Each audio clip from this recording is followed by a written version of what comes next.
rencana Allah yang kedua. Jadi rencana Allah pertama bahwa Yesus datang ke dalam dunia ini untuk membentuk tubuhnya, menyelamatkan, membentuk menjadi satu tubuh untuk mempersembahkan persembahan rohani kepada Tuhan, akan masuk dalam kerajaan imam-imam selama 1000 tahun. Ini mau digagalkan oleh setan dengan pengajaran sesat. Yang kedua ayat 5, Matius 4 ayat 5. Kemudian iblis membawanya ke kota suci dan menempatkan dia di bumbungan bait Allah. Lalu berkata kepadanya, jika engkau anak Allah, jatuhkanlah dirimu ke bawah, sebab ada tertulis, mengenai engkau ia akan memerintahkan malaikat-malaikatnya, dan mereka akan menatang engkau di atas tangannya, supaya kakimu jangan terantuk kepada batu. Yesus berkata kepadanya, ada pula tertulis, janganlah engkau mencobai Tuhan Allahmu. Nah, ini yang kedua, dengan tanda, ya, mengerjakan tanda ajaib, jatuh dari tempat tinggi tapi nggak apa-apa. Jatuh dari tempat tinggi tapi nggak apa-apa. Dalam Wahyu Pasal 13 ini tanda-tanda sampai nanti tidak hanya di bumbungan bait Allah, dari langit api itu turun ke bumi. Ini tanda-tanda yang dikerjakan oleh setan untuk menyesatkan seluruh bumi ini. Dia akan menyesatkan seluruh bumi ini. Tanda apa ini? Dalam berita yang sudah saya sering sampaikan adalah Yesus datang ke dalam dunia. Allah menjadi manusia untuk mengerjakan pekerjaan kelepasan manusia, supaya manusia jangan jatuh, supaya manusia terpelihara. Biar 1000 jatuh di sisi kananmu dan sekian di sisi kirimu. Dalam Mazmur 91 disebutkan demikian. Tetapi kita tetap di hadapan Allah, dan kaki ini tidak terantuk. Begitu pemeliharaan Tuhan. Tuhan diutus ke dalam dunia ini untuk menyelamatkan. Ini tanda yang paling besar. Ini tanda yang sangat besar, yang banyak kali kita tidak lihat. Tanda yang tidak bisa dipalsu oleh setan, yaitu bahwa manusia ini setelah menerima Yesus yang datang dari surga itu, kita sempat dibaharui, kita sempat diampuni oleh Tuhan, kita sempat bertobat. Itu setan tidak bisa palsukan, sebab setan tidak punya kebaharuan. Setan tidak mempunyai hidup baru. Dia tidak bisa memasukkan keubahan di dalam kehidupan kita. Oleh karena menerima Yesus yang datang dari surga ke dalam dunia ini untuk mengubahkan kita. Saudara-saudaraku, dia datang, Allah menjadi manusia. Itu tanda ajaib pertama, untuk mengerjakan manusia yang jahat ini diubahkan oleh Tuhan menjadi sama dengan dia. Nah, pekerjaan ini yang setan tidak bisa lakukan. Pekerjaan ini, pekerjaan keubahan, setan tidak bisa lakukan. Dia tidak punya kuasa untuk melakukan itu. Sebab itu saudara-saudaraku, tanda ajaib yang kita harus miliki sekarang adalah keubahan. Di sekolah Alkitab saya ajarkan mereka, firman Allah ini dapat dimengerti oleh siapa? Oleh orang yang mengalami keubahan. Kalau kita berubah hidup kita, oleh karena menerima Yesus, Allah menjadi manusia dalam kehidupan kita, kita diubahkan. Saudara-saudaraku, orang bodoh bisa jadi pandai, orang lemah jadi kuat, orang mati bisa bangkit, manusia biasa bisa dirubah menjadi sama dengan Tuhan. Kalau kita mengalami keubahan, mau dipakai oleh Tuhan, Tuhan mau lihat keubahan kita. Dan ini yang setan mau potong.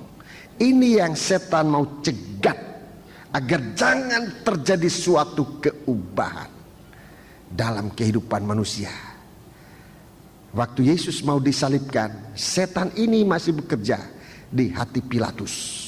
Setan yang sama ini bekerja di hati Pilatus. Sementara bangsa Israel berseru, salibkan dia, salibkan dia. Pilatus berusaha untuk jangan Yesus disalibkan. Jangan Yesus disalibkan. Ini bukan berarti Pilatus ini baik. Orang Yahudi itu tidak baik. Sama-sama nggak baik. Tetapi tujuan dari Tuhan mengutus anaknya ke dalam dunia ini supaya ia dapat menyelamatkan umatnya dari dosanya. Sementara dia sendiri tetap memelihara kesuciannya. Tidak ada noda, tidak ada dosa. Dia layak menjadi korban pendamaian. Ini saudara-saudaraku, ibadah kita ini harus ada tanda ini. Ibadah yang dilayani oleh imam besar. Terjadi suatu pendamaian kita dengan Tuhan, pendamaian dengan sesama. Kalau kita tidak mau berdamai satu dengan yang lain, itu artinya bahwa ibadah kita tidak dilayani oleh imam besar. Di dalam ibadah kita tidak ada imam besar yang melayani. Kita tidak ada keubahan, tidak ada perdamaian dengan Allah, tidak ada perdamaian dengan sesama, dengan suami, dengan istri, dengan anak. Tidak ada pendamaian. Itu tanda ibadah kita tidak dilayani oleh Yesus sebagai imam besar yang mengorbankan dirinya menjadi korban pendamaian. Kalau itu ada, saudara-saudara, kita tidak sulit untuk menerima seseorang. Apalagi kalau dia datang dengan suatu pengakuan dosanya. Dan memang ini suatu perkara yang berat. Kalau seorang istri harus menerima pengakuan suami yang jatuh dengan orang lain, ini tidak gampang. Kalau seorang suami menerima istri yang ngaku, tidak gampang. Tapi kalau kita melihat Yesus yang sudah datang mendamaikan manusia dengan tubuhnya sendiri, kita harusnya bersyukur. Sebab waktu suami kita belum mengaku, waktu suami kita belum mengaku, kita pikir suami kita hidup, padahal suami kita itu mati. Yang hidup adalah dosa di dalam dia. Jadi kita waktu suami atau istri itu belum mengaku, yang kita terima adalah suami, istri atau anak yang mati dalam dosa. Yang hidup adalah dosanya. Ini banyak kali kita bisa terima ini. Tapi kalau dia ngaku, banyak kali tidak tahan melihat kenyataan. Padahal yang kita terima sekarang adalah istri atau suami kita itu oleh pengakuannya dia dihidupkan, sementara dosanya dimatikan. Kalau kita bisa melihat ini oleh pelayanan imam besar, kita akan bersyukur Tuhan bahwa suamiku mau ngaku. Terima kasih bahwa anakku mau ngaku. Terima kasih bahwa istriku mau ngaku. Tidak gampang, mengaku itu tidak gampang. Tapi kalau terjadi suatu pengakuan, itu berarti bahwa imam besar sedang bekerja mendamaikan untuk menghidupkan. Orang mengaku dosanya mati, dia hidup. Orang tidak mengaku dosanya hidup, dia mati. Dianya mati. Lebih baik kita pilih yang ini, saudaraku. Mengaku dosa supaya dosa itu mati, kita hidup. Daripada kita seakan-akan hidup tapi sebenarnya mati. Yang hidup adalah dosa. Sebab dosa yang sudah diakui hilang kuasanya. Itu seperti ragi yang kena sinar, hilang kuasanya. Dia tidak kuasa lagi untuk menghancurkan tepung itu. Demikian dengan kehidupan kita. Sehingga jangan salah mengerti, saudara-saudara sekalian sidang jemaat. Banyak kali anak kita tidak berani ngaku. Kenapa? Takut.